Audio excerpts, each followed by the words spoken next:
ഒരു ഒച്ചിനെ എങ്ങനെ സിമ്പിളായി വരയ്ക്കാം എന്നുള്ള വീഡിയോ ആണിത്. അതിനു വേണ്ടി ഞാനൊരു പെൻസിൽ, ബ്ലാക്ക് സ്കെച്ച് പെന്ന്, കുറച്ച് ക്രയോൺസ് എന്നിവ മാത്രമാണ് യൂസ് ചെയ്തിട്ടുള്ളത്. ആദ്യം ഒച്ചിൻ്റെ ബോഡിയാണ് ഞാൻ വരച്ചിട്ടുള്ളത്. തലഭാഗത്തു നിന്നാണ് തുടങ്ങിയത്. അതിനുശേഷം അതിൻ്റെ പുറന്തോട് വരച്ചു. കൂട്ടുകാർ ഞാൻ വരയ്ക്കുന്ന ഓർഡറിൽ തന്നെ വരയ്ക്കാൻ ശ്രമിക്കുക. പിന്നീട് ഞാൻ വരച്ചത് ഒച്ചിൻ്റെ വായയാണ്.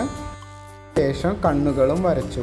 കണ്ണുകൾ വരയ്ക്കാൻ വേണ്ടി തലയ്ക്ക് മുകളിൽ 2 വലിയ ലൈൻസുകൾ വരച്ച് ചേർത്തു. അതിനു മുകളിൽ 2 കുഞ്ഞു സർക്കിളുകൾ വരച്ചു. ആ കുഞ്ഞു സർക്കിളിൻ്റെ ഉള്ളിൽ വീണ്ടും 1-2 സർക്കിളുകളും വരച്ച് ചേർത്തിട്ടുണ്ട്. ഇനി വേണ്ടത് ഒച്ചിനെ ഒരു ബേസിൽ ഇരുത്തുക എന്നുള്ളതാണ്. അതിനു വേണ്ടി നമ്മൾ ഒരു വലിയ ഇലയാണ് വരച്ച് ചേർത്തത്.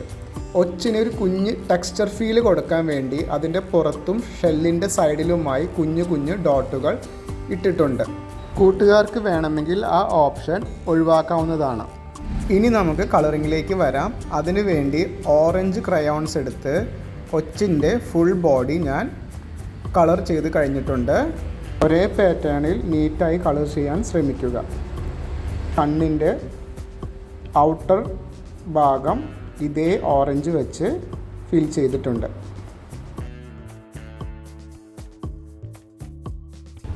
ഇനി നമുക്ക് ബ്രൗൺ കളർ എടുക്കാം. ബ്രൗൺ കളർ എടുത്ത് ഒച്ചിൻ്റെ പുറം ഭാഗത്താണ് അടിക്കുന്നത്. Full body outer line full colour ചെയ്യുക. ഒരു റൗണ്ട് ഒരു ഫീല് കിട്ടാൻ, ഷേപ്പിൻ്റെ ഒരു 3D ഫീല് കിട്ടാൻ വേണ്ടിയിട്ടാണ് നമ്മൾ ഈ ബ്രൗൺ കളർ എടുത്തിട്ട് ഔട്ടറൊക്കെ സോഫ്റ്റായിട്ട് കളർ ചെയ്യണത്.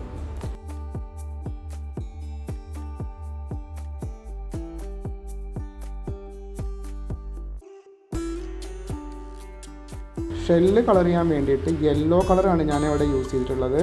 യെല്ലോ കളർ എടുത്ത് ഷെല്ല് ഫുള്ള് ഒരേ പാറ്റേണിൽ നീറ്റായിട്ട് കളർ ചെയ്ത് ഫില്ല് ചെയ്തു.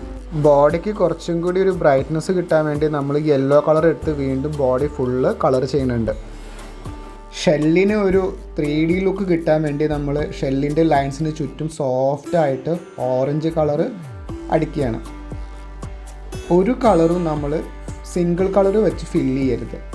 എപ്പോഴും അതിൻ്റെ ഒരു ബ്ലെൻഡിങ് ആയിട്ടുള്ള ഒരു മിക്സിങ് കളർ എപ്പോഴും യൂസ് ചെയ്യണം. എന്നാലേ ആ ഒരു ചിത്രത്തിന് എപ്പോഴും ഒരു 3D ഫീൽ ഉണ്ടാവുള്ളൂ. ഇനി നമുക്ക് ലീഫ് കളർ ചെയ്യാം. അതിന് വേണ്ടി ലൈറ്റ് ഗ്രീൻ എടുത്ത് ലീഫ് മൊത്തം കളർ ചെയ്യും. അങ്ങനെ ലൈറ്റ് ഗ്രീൻ ഫുള്ള് ചെയ്തതിന് ശേഷം ഡാർക്ക് ഗ്രീനാണ് നമ്മൾ യൂസ് ചെയ്യുന്നത്. ഡാർക്ക് ഗ്രീൻ എടുത്തിട്ട് ലീഫിൻ്റെ ഒരു സൈഡ് വീണ്ടും ശക്തിയായി കളർ ചെയ്യുന്നുണ്ട്.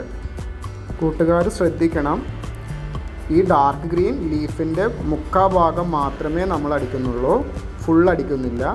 അതായത് മുക്കാൽ ഭാഗം ഡാർക്ക് ഗ്രീനും അതിൻ്റെ ഒരറ്റത്ത് ലൈറ്റ് ഗ്രീനുമാണ് ഉള്ളത്. നമ്മൾ യെല്ലോ എടുത്ത് ആ ലൈറ്റ് ഗ്രീനിൻ്റെ മുകളിലെല്ലാം അടിക്കുമ്പോൾ ഇതിന് ഈ ലീഫിനും ഒരു നല്ല ബ്രൈറ്റ്നസ്സും ഗ്ലോ എഫക്റ്റ് വന്നു ചേരും. ഇപ്പോൾ നമ്മുടെ ഒച്ചും ലീഫും റെഡി ആയിട്ടുണ്ട്.